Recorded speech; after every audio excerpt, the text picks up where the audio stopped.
تو بھائی اللہ تعالیٰ نے دین کو, جلدی سے بات سمیٹ کے ختم کرتا ہوں, دین کو اتنا مشکل بنا دیا. 5 ٹائم نماز ہے, سال زندگی میں 1 دفعہ حج ہے, زکوٰۃ بھی ہے, پھر رمضان کے. تو غیر مسلموں کا دین تو اتنا مشکل نہیں ہے, ان کا جو ہمارا دین بہت مشکل ہے. تو یہ کیوں اللہ نے ایسا کیا ہے؟ دیکھو ہم کہتے ہیں نا ایسا کرو گے تو کوئی بھی نہیں آئے گا, یعنی اتنی مشکلات میں رکھو گے تو کوئی بھی نہیں آئے گا. تو ہم بھی گویا اللہ سے ایک اشکال رکھتے ہیں, اللہ تو نے ایسا کیا ہے کہ کوئی بھی نہیں آئے گا تیرے دین کی طرف.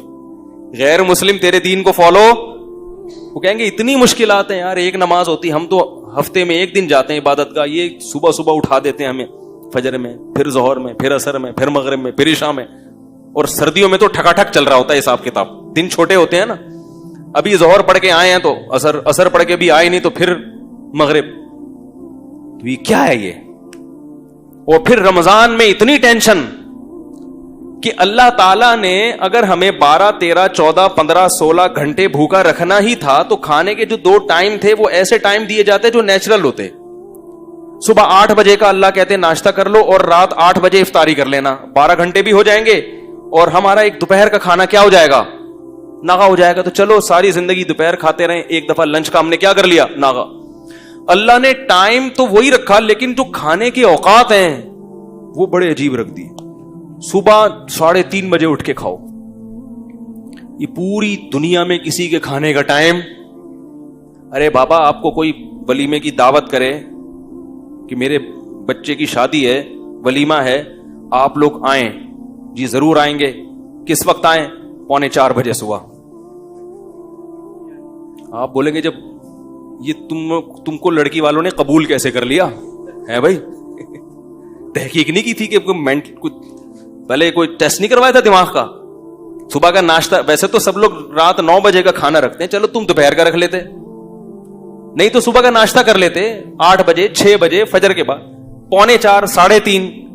پاگل ہو گیا کیا کہیں گے نا لوگ. اور پھر لڑکی والوں کو جا کے بولیں گے ابھی سے رشتہ ختم کروا دو, مجھے کچھ ان کی سیٹنگ آؤٹ لگ رہی ہے. اللہ نے کہا کہ کب اٹھ کے کھانا ہے, روزہ رکھنا جتنا مشکل کام ہے نا اتنا ہی مشکل صبح اٹھ کے نیند قربان کر کے کھانا کھانا. اتنی ٹینشن. اور پھر اللہ نے جو مغرب کے وقت جو کھانے کی اجازت دی اس میں نماز بھی ساتھ ہی لگا دی. تسلی سے بیٹھ کے کھا بھی نہیں سکتے. بھوک اتنی ہوتی ہے, پیاس اتنی ہوتی ہے کہ بچے کھا جائے آدمی, دل چاہ رہا ہوتا ہے. حقیقت ہے اس وقت کنڈیشن یہ ہوتی ہے, بیگم ذرا یہ دہی بڑے ہیں, یہ ذرا سنبھال کے رکھو, میں نماز کے بعد آ کے کھاتا. یہ والا پکوڑا یہ کھانے نہیں دینا کسی کو, یہ آج پکوڑے بہت مزے کے بنے ہوئے, آدھا رکھ لیا آدھا. اور انسان کی فطرت ہے کہ کھانے کے دوران جب 10-15 منٹ کا وقفہ ہو گیا تو بھوک, اب وہ مزہ نہیں آتا, وہ افطاری گئی, سمجھ رہے, اب مزہ نہیں آئے گا. پھر ہونا یہ چاہیے رمضان میں عشاء کی چھٹی ہونی چاہیے. اگر ہم سے کوئی مشورہ لے کے شریعت بناتا, معاذ اللہ ایک مثال دے رہا ہوں, ہم کہتے ہیں اللہ رمضان میں تو نے اتنی تھکاوٹ, اتنا مسئلہ ہو گیا, سارا دن کے بھوکے پیاسے, پھر افطاری بھی تو نے ڈھنگ سے نہیں کرنے دی ہے بھائی.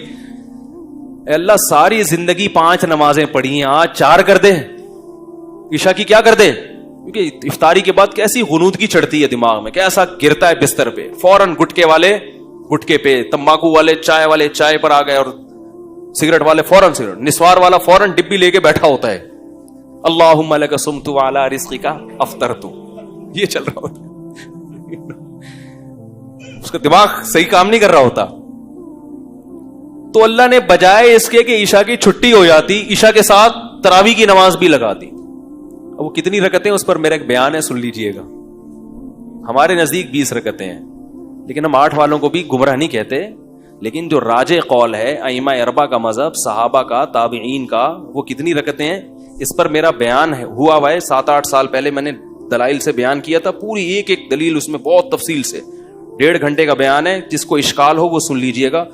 وہ غیر معروف چینل سے اپلوڈ ہوا ہے, تو میں ابھی اس کو انشاءاللہ اپنے چینل سے بھی اپلوڈ کروا دوں گا.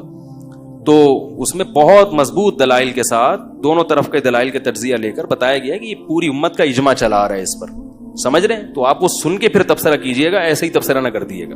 اچھا خیر, لیکن بہرحال آپ 8 پڑھیں 20 پڑھیں اتنا بڑا مسئلہ نہیں ہے, لڑیں گے تو مسئلہ زیادہ کھڑا ہوگا. آپ کو جو سمجھ میں آتا ہے کریں, جو دوسرے کو سمجھ میں آ رہا ہے اس کو چھیڑیں نہیں, مسئلہ چھیڑ خانی سے خراب ہوتا ہے. تو ہمارے نزدیک تراویح کی جو سنت نماز ہے وہ کتنی ہے؟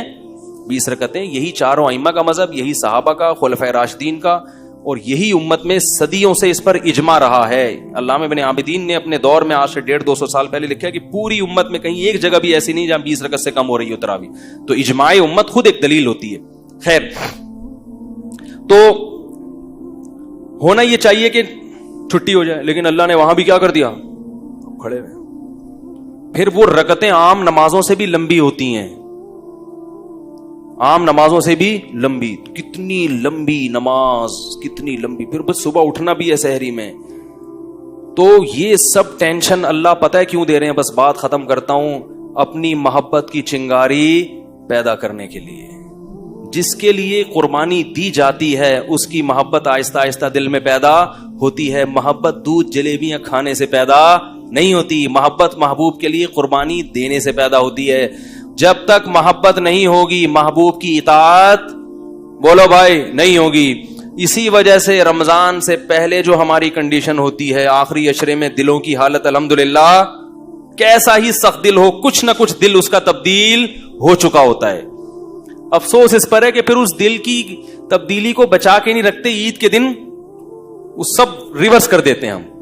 اللہ نے تو اس گاڑی کو ٹریک پہ چلا دیا رمضان میں, اب چل رہی ہے تو چلاتے چلے جاؤ. ہم عید میں دوبارہ کچے میں اتار لیتے ہیں اس کو, ٹھیک ہے نا, دوبارہ نہ اتارو. تو ٹریک پہ چلنا مشکل تھا, اللہ انگلی پکڑ کے رمضان میں ہمیں ٹریک پہ چلا دیتے. تو اس لیے میرے بھائی اگلے ہفتے پھر انشاءاللہ اسی موضوع پر بیان ہوگا. خوشی اور رغبت کے ساتھ رمضان کے روزے رکھا کرو, یہ اللہ کی بہت بڑی نعمت ہے. مسلمانوں کے گھروں کی رونق ہے. کتنا اچھا لگتا ہے گھر کی خواتین صبح صبح اٹھ کے, امی اور باجیاں پراٹھے بنا رہی ہیں, سب مل بیٹھ کے کھا رہے ہیں. ویسے تو ہر آدمی اپنا اخپل طریقے سے کھا رہے ہیں آج کل.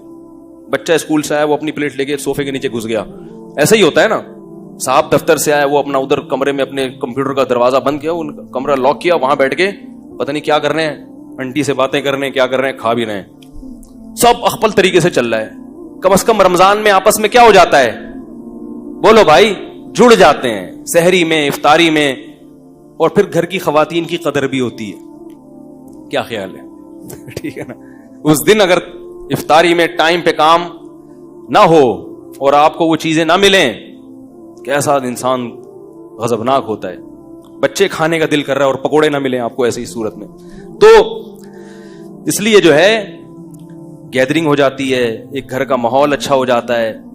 تو بڑھ چڑھ کے روزے رکھا کریں. تکلیف ہوگی, مرچیں بھی لگیں گی. وہ نعت آئی تھی نا, وہ جب بھی میں تکلیف کا لفظ آتا ہے وہ مرچوں کا لفظ خود بخود یاد ہے. تکلیف بھی ہوگی, مرچیں بھی لگیں گی, لیکن تکلیف اور مرچوں کے باوجود رمضان کے روزے رکھنے. سارا دن کی تھکاوٹ ایک طرف, لیکن اللہ کے نبی نے فرمایا, بس حدیث سنا کے بعد ختم کرتا ہوں, للصائم فرحتان, ہم دن بھر کی تکلیف کو دیکھتے ہیں, 2 فرحتوں کو نہیں دیکھتے, 2 خوشیوں کو نہیں دیکھتے. فرمایا روزے دار کو 2 خوشیاں ملتی ہیں. سارا دن کی ٹینشن مت دیکھو, ان 2 خوشیوں کو دیکھو جو نبی بتا رہے ہیں. فرمایا ایک عند الافطار, افطار کے وقت اسے خوشی ہوتی ہے. افطار کے وقت اس کو سارا دن بھوک پیاس اللہ کے لیے, اب کھانا بھی کس کے لیے. تبھی نبی کیسی پیاری دعا پڑھتے تھے افطار کے بعد, ذهب الظما, آپ صلی اللہ علیہ وسلم فرماتے تھے پیاس چلی گئی, وابتلت العروق, اور رگیں تر ہو گئیں, رگیں تر ہو گئی. یہ اپنا مزہ. فرمایا وثبت الاجر انشاء اللہ تعالی, اور پورے دن کے روزے کا ثواب اللہ کے دفتر میں لکھ لیا گیا. اصل اجر تو قیامت میں ملے گا. میں کہتا ہوں وہ نہ بھی ملتا تو ایک اجر تو اللہ نے دنیا میں دے دیا. پیاس کے وقت پانی کا, بھوک کے وقت کھانے کا جو مزہ ہے وہ بغیر بھوک اور بغیر پیاس کے کھانے اور پینے میں نہیں ہے. اور یہ فطری لذتیں ہیں, ان کا آلٹرنیٹ اور ان کا نعم البدل اللہ نے دنیا میں رکھا ہی نہیں ہے.